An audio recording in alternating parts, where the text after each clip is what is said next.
প্রিয় দর্শক শ্রোতা, আসসালামু আলাইকুম। সবাইকে শুভেচ্ছা। আপনারা জানেন এই হচ্ছে কক্সবাজার কুরুশকুল কস্তুরঘাট হয়ে কুরুশকুল যাতায়াতের নতুন সেতু। আর এর পাশে কিন্তু এখানে অনেকগুলো ময়লার আবর্জনার স্তূপ দেখা যাচ্ছে। এই যে ময়লা আবর্জনার স্তূপগুলো, এখান থেকে ময়লা আবর্জনা থেকে আবার অনেকেই কিন্তু বিভিন্ন জিনিসপত্র বা ভালো ভালো জিনিসপত্রগুলো কিন্তু এখান থেকে কুড়িয়ে নিয়ে যাচ্ছে, সেই দৃশ্য দেখতে পাচ্ছি আমরা, আপনারা দেখতে পাচ্ছেন। তো এখানে ময়লা আবর্জনাগুলো বিভিন্ন পৌর শহর থেকে, বিভিন্ন এলাকা থেকে গাড়ি করে করে, বিশাল ট্রাক করে করে এখানে নিয়ে আসা হচ্ছে। আর নিয়ে এসে এখানে স্তূপ করে রাখছে। স্তূপ করে রাখার পেছনে একটি কারণ রয়েছে। কেন রাখছে এখানে এত ময়লা? কেন এই কক্সবাজার কুরুশকুল বা খালের কিনারে রাখছে? এটি একটি প্রশ্ন থাকতে পারে।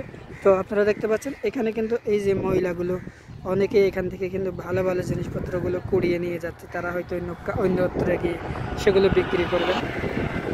তো যে পাশাপাশি আসলে এই বিশাল যে ময়লা স্তূপগুলো, এই যে স্তূপগুলো এখানে রাখার পেছনে কারণটি হচ্ছে এই ময়লাগুলো নিয়ে আবার সার তৈরি করবেন, এমন তথ্য আমরা পেয়েছি, এমন কথাও শোনা যাচ্ছে।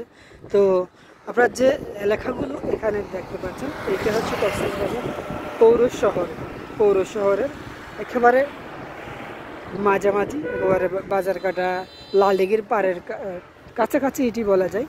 তো লালদিঘির পাড়ে আসলেই এই এলাকাগুলো আপনারা দেখতে পারবেন। একটু হয়তো হাঁটলে বা 5 টাকা 10 টাকা গাড়ি ভাড়া দিলে তখন এই এলাকাগুলো আপনারা ভ্রমণ করতে পারবেন, দেখে শুনে যেতে পারবেন।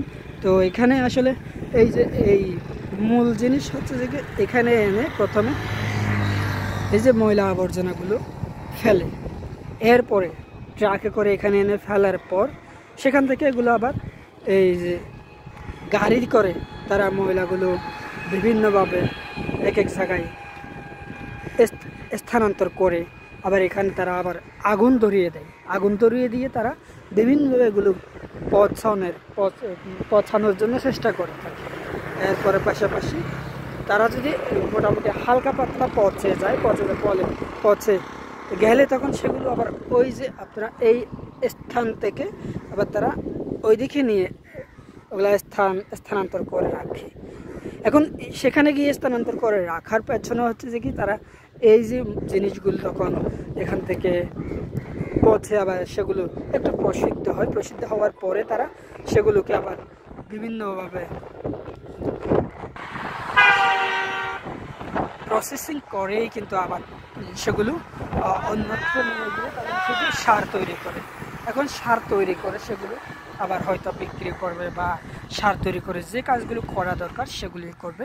তো সেগুলো আসলে অনেক বিস্তারিত বলা দরকার, বিস্তারিত বলার সময়ও আপনারাও পাবেন না, আপনারাও ধৈর্য হারা হয়ে যাবেন। তো সব শেষে আপনারা যে কথাটি আমি বলতে চাই সেটা হচ্ছে যে কি এই যে কুরুশকুল সেতুর পাশেই কিন্তু এই স্থানটি।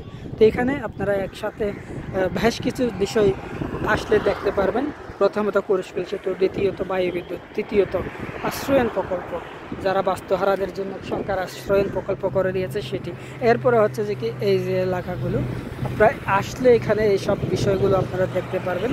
তো এ ছিল আজকে আসলে আমার এই ভিডিওতে।